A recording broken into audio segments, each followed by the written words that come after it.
Do we need fiber to be healthy? Can we live and even thrive without it? In this video, we're going to look into the role that fiber plays in our health and why it may not be as important as we've been led to believe.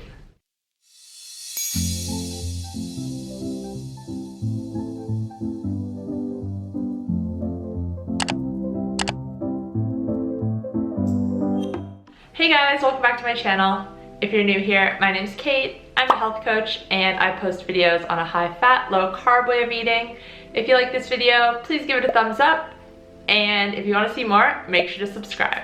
Okay, so today's video is all about fiber. Fiber is defined as an indigestible part of food that passes through the intestinal tract and is eliminated. There are two types of fiber, soluble and insoluble, and both are found in various plants.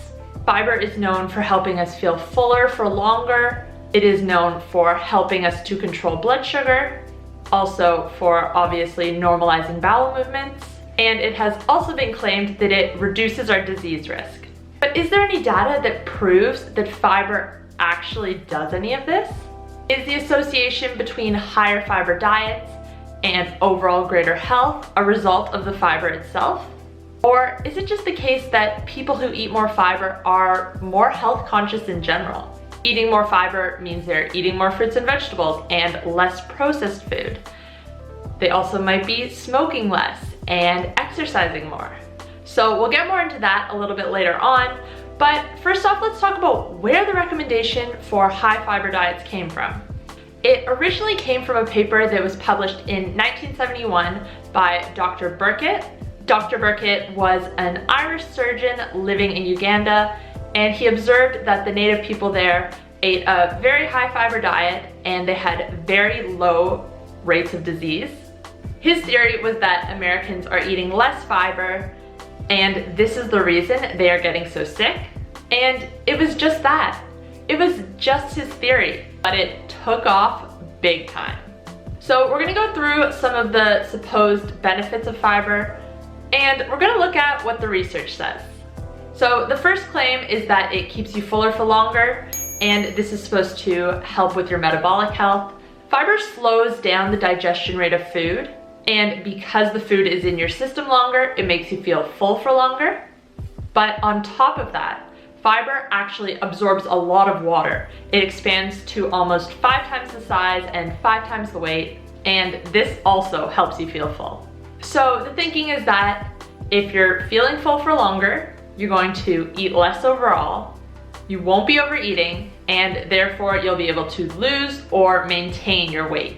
But here's a review paper from just last year looking at 54 studies, and their conclusion is that although there is an association between higher fiber and greater metabolic health, the findings are limited and there's simply not enough evidence to prove that it does actually help.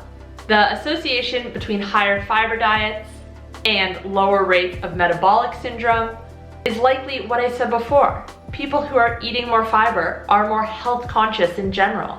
Fiber is also said to help regulate blood sugar. It's indigestible, but it still needs to be processed and eliminated. A meal containing fiber will delay the absorption of carbohydrates in the bloodstream, meaning it will moderate the insulin response. You can obtain stable blood sugar from eating a low carbohydrate diet.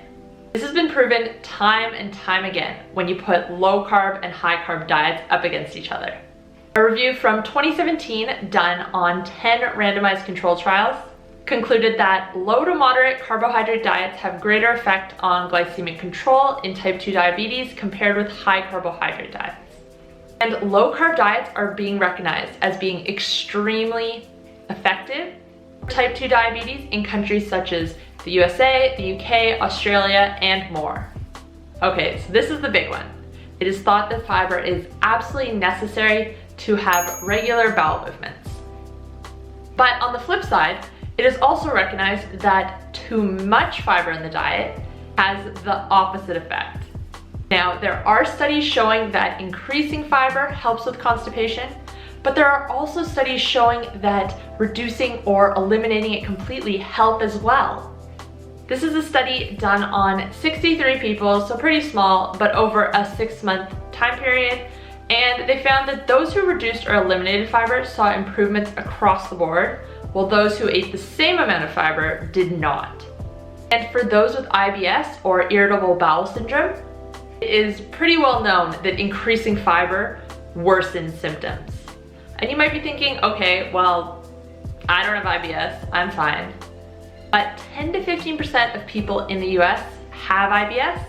That's the US, but we can assume it's pretty similar for the rest of the Western world. That's a pretty big chunk of the population. That's 1 in 5. Without fiber in your diet, or with less fiber in your diet, your bowel movements might be less frequent, they might be smaller, they can definitely still be regular. Higher fiber diets have also been associated with reduced disease risk, and there is a pretty big association, I will definitely say that. But just that, an association. There is nothing proving that fiber is the reason that people live longer or have less disease.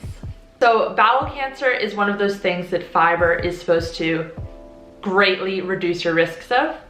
Here's a review paper that includes 700,000 participants. What was their conclusion?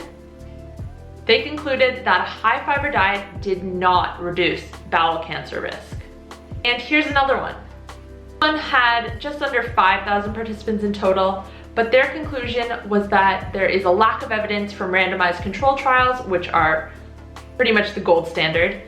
So to summarize, the evidence for fiber being essential is just not there.